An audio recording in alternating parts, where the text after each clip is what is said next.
Level Up 2026. Ngayon, nandito tayo sa booth ng Alaminos. Ikakausapin tayo. Hello po, good afternoon. Ano pong name nila? Ako po si Konsehal Joey Breeze ng bayan po ng Alaminos, Laguna. Ilang taon na po sila? Naku, ang aking pong edad ay 52 na.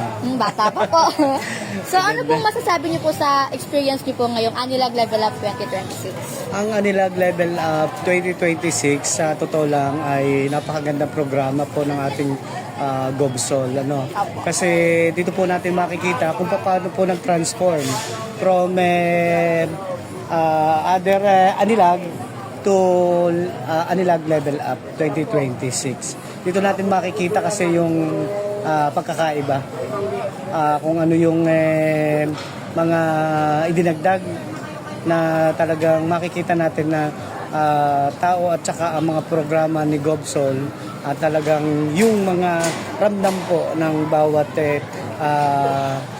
Lagunense, especially kung paano naging masaya at magiging masaya ang bayan po ng buong bayan po na lalawigan ng Laguna. So ilang days or weeks po yung inabot po ng preparation niyo po for this event?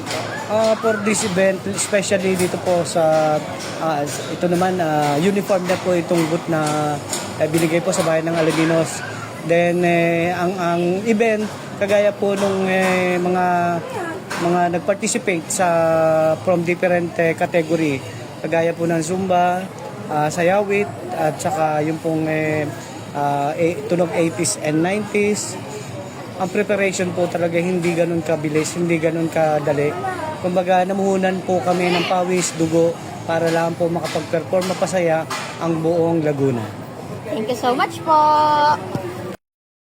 Kamusta po ang experience ko ngayong Anilag? Okay naman. Actually, ano pa kami, from Valenzuela City. So, nagpunta po talaga kami dito kasi I'm from Santa Cruz talaga.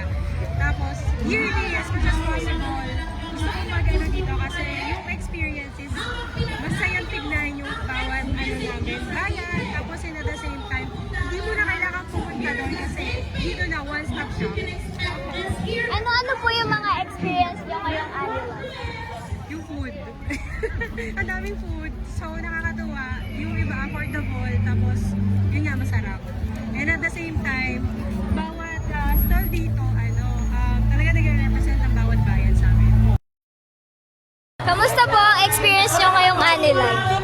So first time po kasi namin ngayon sa Laguna and first time ko rin ang matandang festival kaya na-amaze ako kasi bawat sitting dito sa Laguna na-showcase talaga dito yung mga traditions nila, yung mga products din natikman din namin.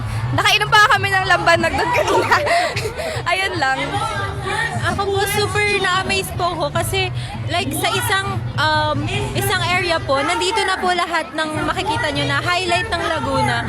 Like yung mga places po and also yung Enchanted Kingdom, kakapalabas lang din po nila.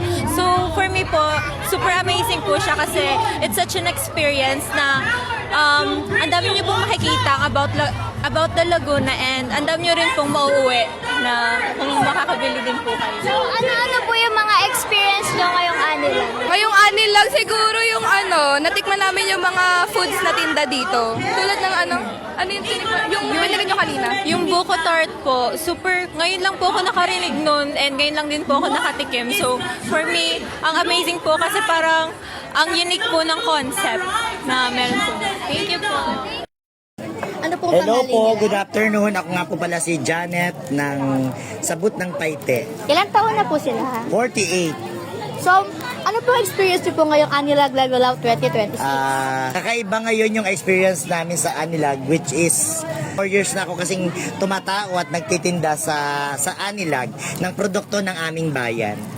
Yung mga ukit at saka yung mga paper mache na kung saan doon kami naging sikat. Naging hanap buhay namin nung mahabang panahon. Ilang days po ang inabot po na preparation niyo po for this event? Yung mismong booth ay parang February pa lang pinag-uusapan na, tapos ay kung ano yung mga produkto na ilalagay, kung kani-kanino chef manghihiram ng mga produkto, ganun. Detitin po, anong name po nila? Ako si Sara Bandillo. Ano po? Lydia Arsenio.